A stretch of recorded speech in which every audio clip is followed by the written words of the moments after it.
Welcome to TD9 అనుక్షణం ప్రజాపక్షం.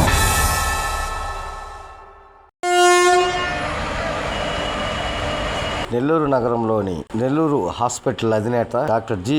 విజయ్ కుమార్ గారి 11వ వర్ధంతి సభ 28/5/2026 గురువారం టౌన్ హాల్ నందు జరగనున్నదని doctor Vijay Kumar memorial trust నిర్వాహకులు తెలియజేశారు. ఈ కార్యక్రమంలో భాగంగా వారు మాట్లాడుతూ ఆయన వర్ధంతి వేడుకలు టౌన్ హాల్ నందు 3 రోజుల పాటు జరగనున్నాయని వారు తెలియజేశారు. ఈ 3 రోజుల పాటు జరిగే వర్ధంతి వేడుకలలో ఒక్కొక్క రోజు ఒక్కో కార్యక్రమాన్ని ప్రదర్శించనున్నామని వారు తెలియజేశారు. తేదీ 26/5/2026 మంగళవారం నాడు డాక్టర్ బిఆర్ అంబేద్కర్ గారి జీవిత చరిత్ర నాటక ప్రదర్శన, తర్వాత 27/5/2026 బుధవారం మహాత్మా జ్యోతిబా పూలే జీవిత చరిత్ర, తేదీ 28/5/2026 గురువారం దివంగత జీవీకే చిత్రపటానికి నివాళులర్పించి చిత్రపటాన్ని ఊరేగింపుగా చేయనున్నట్లు వారు తెలియజేశారు.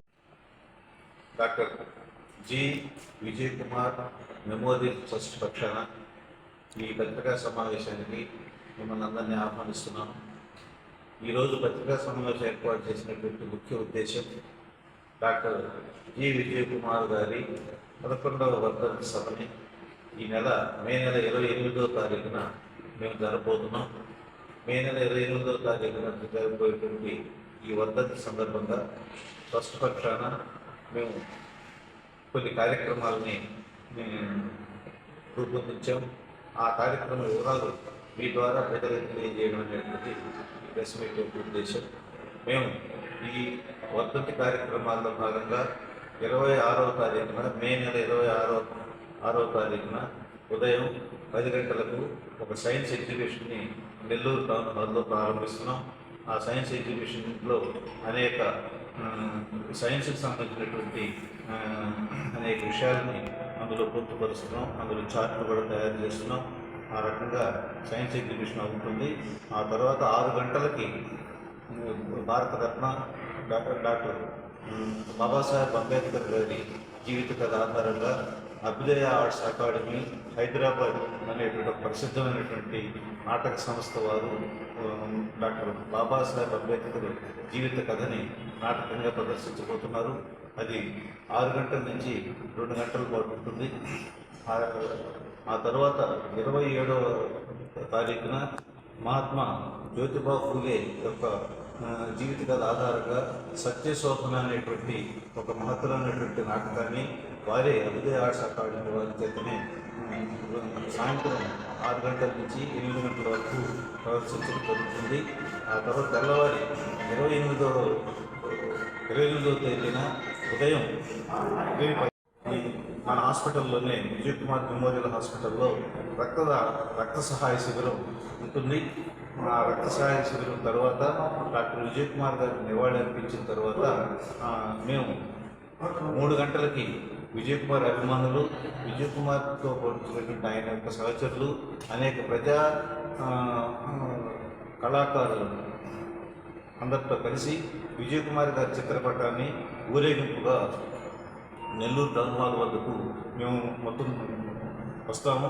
ఆ తర్వాత అక్కడ 4 గంటలకి ట్రస్ట్ ఆధ్వర్యంలో మేము విద్యార్థుల కోసం సైన్స్ యాత్ర కోసం ఒక బస్సుని మేము ఏర్పాటు చేసాం. నెల్లూరులో ఉండేటువంటి డిస్ట్రిక్ట్ సైన్స్ సెంటర్కి ప్రభుత్వ పాఠశాల హై స్కూల్ విద్యార్థులని ఆ సైన్స్ సెంటర్కి ప్రతినిత్యం తీసుకుని వచ్చి వారికి సైన్స్ విషయాలు తెలియపరిచి మళ్ళీ తిరిగి వారి ఇంటి వద్ద వదిలిపెట్టి వారి స్కూల్ వద్ద వదిలిపెట్టేటువంటి ఒక ప్రణాళికని ప్రభుత్వ అనుమతితో మేము రూపొందించాం. ఆ రకంగా ఉండేందుకు ఒక బస్సుని మేము తయారు చేసాం. ఆ బస్సుని మన రూరల్ ఎమ్మెల్యే శ్రీ కోటమిరెడ్డి శ్రీధర్ రెడ్డి గారు ఆ బస్సును లాంఛనంగా ప్రారంభిస్తారు. ఆ తర్వాత 4:30కి డాక్టర్ జి. విజయ్ కుమార్ గారి వర్ధంతి సభ జరుగుతుంది. ఆ వర్ధంతి సభలో జన విజ్ఞాన వేదిక నాయకులు వి. బ్రహ్మారెడ్డి గారు ముఖ్య అతిథిగా పాల్గొంటారు. ఆ తర్వాత 6 గంటలకు తిరిగి గౌతమ బుద్ధుని జీవిత చరిత్రని అభ్యుదయ ఆర్ట్స్ అకాడమీ వారి చేత ప్రదర్శించబడుతుంది. ఈ రకమైనటువంటి ఈ 3 రోజులు మేము ఈ యొక్క కార్యక్రమాలని మొదలు రూపొందించాం.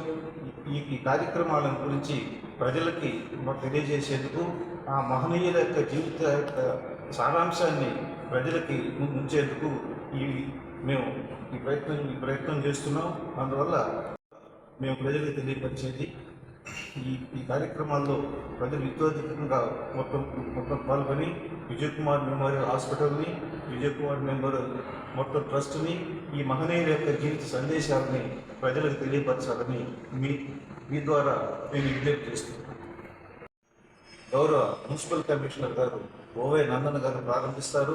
తర్వాత 27వ తారీఖున సత్యశోధన అనేటువంటి నాటకాన్ని మన వెప్మా పీడి కె కిరణ్ కుమార్ గారు ప్రారంభిస్తారు. 28వ తారీఖున గౌతమ బుద్ధుని జీవిత చరిత్రని శ్రీ ఉషా కిరణ్ గారు కస్టమ్స్ ఆఫీసర్ గారు వారు ప్రారంభిస్తారు. బహుజన టీచర్స్ అసోసియేషన్ డిస్ట్రిక్ట్ సెక్రటరీ, ఇప్పుడు ప్రజా సంఘాల తరఫున డాక్టర్ జి విజయ్ కుమార్ వర్ధంతి సందర్భంగా 11వ వర్ధంతి సందర్భంగా వీరు చేస్తున్నటువంటి గొప్ప కార్యక్రమానికి మద్దతు తెలపడానికి వచ్చి ఉన్నాను. అయితే డాక్టర్ విజయ్ కుమార్ అప్పట్లో అక్షరాస్యత ఉద్యమంలో, సారా వ్యతిరేక ఉద్యమంలో, జనజ్ఞాన వేదికకు సంబంధించి ప్రజల్ని చైతన్యం చేసేదానికి, కుల వివక్షతకి వ్యతిరేకంగా ఎన్నో ప్రజా పోరాటాలు చేసి ఆయన అనుకోకుండా మరణించడంతో ఆ ఇష్యూస్ అంతా మీకు తెలిసిందే. ఆ తర్వాత నేటికి 11వ వర్ధంతి. అయితే వర్ధంతి సందర్భంగా అన్నదానము, వస్త్రదానము, అనేక సేవా కార్యక్రమాలు చేస్తున్నారు. ఈ సేవా కార్యక్రమాలతో పాటుగా జ్ఞానాన్ని దానంగా చేయాలంటే నేటి పరిస్థితులకు అనుకూలంగా ఎక్కడైతే మత విద్వేషాలు కానీ, రాజకీయ విద్వేషాలు కానీ, కుల ఘర్షణలు కానీ, మానసిక అశాంతి ప్రజల్లో ఉన్నందువల్ల వాళ్ళందరినీ జ్ఞానంగా చైతన్యపరచడానికి, మన మహనీయుల యొక్క గొప్ప ఆశయాలని తెలియపరిచేదానికి మన భారత రాజ్యాంగ నిర్మాత డాక్టర్ బాబాసాహెబ్ అంబేద్కర్ ఏదైతే స్వేచ్ఛ, సమానత్వం, సహోదర భావం అని కోరుకున్నారో ఆయన యొక్క జీవిత చరిత్రను నేటి యువతకు తెలియజేయాలని, అదేవిధంగా విద్య ద్వారానే చైతన్యమవుతున్నాం అని మహిళలకు విద్య నేర్పించడం ద్వారా, సత్యాన్ని సత్యంగా తెలుసుకోవడం ద్వారా ఏదైతే వాళ్ళ జీవితాలను త్యాగం చేసినటువంటి మహాత్మా జ్యోతిబా పూలే, సావిత్రిబాయి పూలే వారిద్దరి జీవిత చరిత్ర సత్య శోధన అనే కార్యక్రమం. అదేవిధంగా చివరిలో గౌతమ బుద్ధుడి సమత, కరుణ, ప్రజ్ఞలు కలిగి ఉండాలని, దేవుడు, దెయ్యము, అభూత కల్పనలు కాకుండా మనిషి కేంద్రంగా ఉండాలని చెప్పినటువంటి గౌతమ బుద్ధుని జీవిత చరిత్ర. ఈ 3 జీవిత చరిత్రను ఇప్పుడు ఉండే పిల్లలు కానీ, యువత కానీ ఏఐ టెక్నాలజీ, గ్రాఫిక్స్, సినిమాలు ఇవి ఉన్న అభ్యుదయ ఆర్ట్స్ అకాడమీ వాళ్ళు చాలా టాలెంటెడ్తో, చాలా మంచి నటనతో వాళ్ళు అలరిస్తారు. ఆ రకంగా వారి యొక్క జీవిత చరిత్రను ప్రజలు తెలుసుకున్నందుక జీవికే ట్రస్ట్ వారికి హృదయపూర్వక విప్లవ అభినందనలు. కాబట్టి ఈ మీడియా ద్వారా ఈ కార్యక్రమాలను ప్రజలకు విస్తృతంగా ప్రచారం చేసి వారందరూ ఇక్కడ హాజరయ్యేలా చేయాలని మీడియా వారికి సమర్థంగా వెళ్తుంది. Thank you. కదా దానికోసం